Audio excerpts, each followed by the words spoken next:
Hi friends, എല്ലാവർക്കും നമസ്കാരം. ഇന്ന് നമുക്ക് നല്ല ടേസ്റ്റി ആയിട്ടുള്ള ചിക്കൻ അച്ചാർ ഒന്ന് ഉണ്ടാക്കി നോക്കിയാലോ. നോർമലി ഞാൻ ഇതിനു മുമ്പേ ഈ ചിക്കൻ അച്ചാർ ഉണ്ടാക്കി നോക്കിയിട്ടേ ഇല്ല. പക്ഷേ ഇൻസ്റ്റഗ്രാമിലൊക്കെ ഇത് ഭയങ്കരമായിട്ട് വൈറലാകുന്ന കണ്ടപ്പോൾ എനിക്കൊരു കൊതി ഒന്ന് ഉണ്ടാക്കി നോക്കിയാലോ ഒന്ന്. അതുവരെ ഇത് ഉണ്ടാക്കി നോക്കാത്തവരാണെങ്കിൽ തീർച്ചയായും ട്രൈ ചെയ്ത് നോക്കണം കേട്ടോ. എന്താണേലും ഒരു ഉഗ്രൻ അച്ചാറാണിത്. അപ്പോൾ നമുക്ക് വീഡിയോയിലേക്ക് കിടക്കാം. ഇതിനു വേണ്ടി നമുക്ക് നല്ല ബോൺലെസ് ചിക്കനാണ് എടുക്കേണ്ടത്. ചെറിയ പീസായിട്ട് വേണം കട്ട് ചെയ്യാൻ. അത് വലിയ കഷ്ണങ്ങളായി കഴിഞ്ഞാൽ നമുക്ക് അച്ചാറിന് ഒരു ടേസ്റ്റ് ഉണ്ടാകത്തില്ല. അപ്പോൾ അതുപോലെ തന്നെ നമുക്ക് ഈ ചെറിയ പീസായിട്ടുള്ള ഈ ചിക്കനിലേക്ക് കാശ്മീരി മുളക് പൊടി ആവശ്യത്തിന്, മഞ്ഞൾപ്പൊടി, അതുപോലെ തന്നെ ജിഞ്ചർ ഗാർലിക് പേസ്റ്റ്, സാൾട്ട് ഇത്രയും ചേർത്തിട്ട് നന്നായിട്ട് മിക്സ് ചെയ്തിട്ട് അല്പം ഒരു ഓയിലും കൂടെ ചേർക്കാം, വെളിച്ചെണ്ണ ചേർക്കാം കേട്ടോ. എന്നിട്ട് നന്നായിട്ട് മിക്സ് ചെയ്തിട്ട് റെസ്റ്റ് ചെയ്യാൻ വേണ്ടി മാറ്റി വെക്കണം. ഇത് നമുക്ക് ഫ്രൈ ചെയ്തെടുക്കാം. 2 തവണയായിട്ട് ഫ്രൈ ചെയ്തെടുത്താൽ മതി. ഞാൻ വെളിച്ചെണ്ണയിലാണ് കേട്ടോ ഫ്രൈ ചെയ്യുന്നത്. നിങ്ങൾക്ക് നല്ലെണ്ണയിൽ ചെയ്യാം, അപ്പോൾ കുറച്ച് നാളും കൂടെ അത് ഇരിക്കുമല്ലോ. ഇത് ഒരുപാട് ഫ്രൈ ആയി പോവല്ലേ, അതായിരിക്കും ടേസ്റ്റ്. നമ്മൾ ഫ്രൈ ചെയ്ത് മാറ്റി വെച്ച ആ എണ്ണ തന്നെ നമുക്ക് അച്ചാർ ഉണ്ടാക്കാൻ യൂസ് ചെയ്യാം. അതിലേക്ക് ആവശ്യത്തിന് കടുകിട്ട് പൊട്ടി വരണം. കടുകെല്ലാം പൊട്ടിയതിന് ശേഷം ഇതിലേക്ക് ഇഞ്ചി, വെളുത്തുള്ളി, അതുപോലെ തന്നെ ആവശ്യത്തിന് മുളകും കൂടെ ചേർത്ത് വഴറ്റിയെടുക്കുക.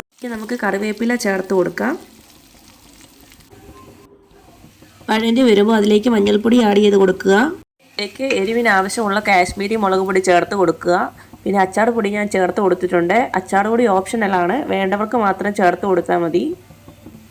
ഇതിലേക്ക് ഗരം മസാല ചേർത്ത് കൊടുക്കാവുന്നതാണ്.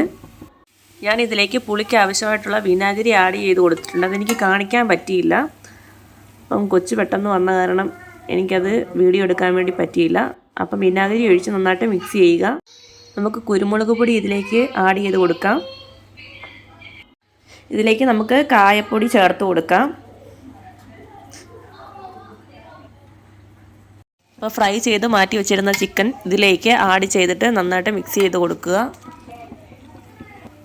ഇതൊന്ന് മിക്സ് ചെയ്തിട്ട് നമുക്ക് 2 മിനിറ്റ് ചെറുതീയിൽ വെക്കാം. ഞാനിത് ചാറ് കുറച്ചാണ് എടുത്തേക്കുന്നത്, അതുകൊണ്ട് തന്നെ വെള്ളം ചേർത്തിട്ടില്ല. ചാറ് കൂടുതൽ വേണ്ടവർ വേണമെങ്കിൽ തിളപ്പിച്ച വെള്ളം അല്പം ഒഴിച്ച് ചാറാക്കാവുന്നതാണ്. വെള്ളം ചേർത്താൽ പെട്ടെന്ന് കേട് വരാനുള്ള സാധ്യതയുണ്ട്, അതുകൊണ്ടാണ് ഞാൻ വെള്ളം ചേർക്കാതിരുന്നത്. അങ്ങനെ നമ്മുടെ ചിക്കൻ അച്ചാർ ഇവിടെ റെഡി ആയിട്ടുണ്ട്. നല്ല ടേസ്റ്റി ആയിട്ടുള്ള അച്ചാറാണിത്. ഉറപ്പായിട്ട് നിങ്ങൾ ട്രൈ ചെയ്ത് നോക്കണം. ഞാൻ പല അച്ചാർ ഇട്ടിട്ടുണ്ട്, പക്ഷേ എനിക്ക് ഇത്രയും ടേസ്റ്റിൽ ഈ ഒരു അച്ചാർ മാത്രമേ ഇഷ്ടപ്പെട്ടിട്ടുള്ളൂ. ഉറപ്പായിട്ട് നിങ്ങൾ ട്രൈ ചെയ്ത് നോക്കുക. കിച്ചണിൽ ഇത്രയും പണി നടന്നിട്ട് ഇതൊന്നും അറിയാതെ ഒരാൾ ഇവിടെ ഇരുന്നിട്ട് യൂട്യൂബ് വീഡിയോ ഒക്കെ കണ്ട് രസിച്ചുകൊണ്ടിരിക്കുകയാണ്. അപ്പം ഞാൻ വിചാരിച്ചെന്നാൽ മമ്മീനെ കൊണ്ട് തന്നെ ഇത് ടേസ്റ്റ് ചെയ്യാൻ വേണ്ടി കൊടുത്തു നോക്കാം. മമ്മി അറിഞ്ഞില്ല ഇത് ചിക്കൻ അച്ചാറാണോ ഉണ്ടാക്കുന്നതെന്ന്. അപ്പം മമ്മിയുടെ അഭിപ്രായം നമുക്കൊന്നറിയാമല്ലോ.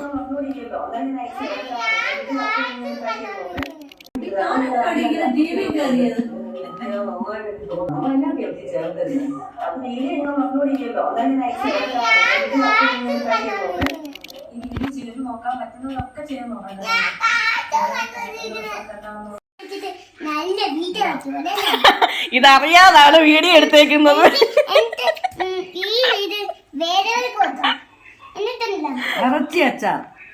Very good. അമ്മയ്ക്കും ഇഷ്ടപ്പെട്ടു ചിക്കൻ അച്ചാർ. അപ്പം നിങ്ങളും ട്രൈ ചെയ്ത് നോക്കുക. അപ്പം വീഡിയോ ഇഷ്ടപ്പെട്ടിട്ടുണ്ടെങ്കിൽ എല്ലാവരും നമ്മുടെ വീഡിയോയ്ക്ക് ലൈക്ക് ചെയ്യുക, കമൻറ്റ് ചെയ്യുക, സബ്സ്ക്രൈബ് ചെയ്യുക. അതുപോലെ തന്നെ അടുത്തുള്ള ബെൽ ബട്ടനും കൂടെ ഒന്ന് പ്രസ് ചെയ്തേക്കുക.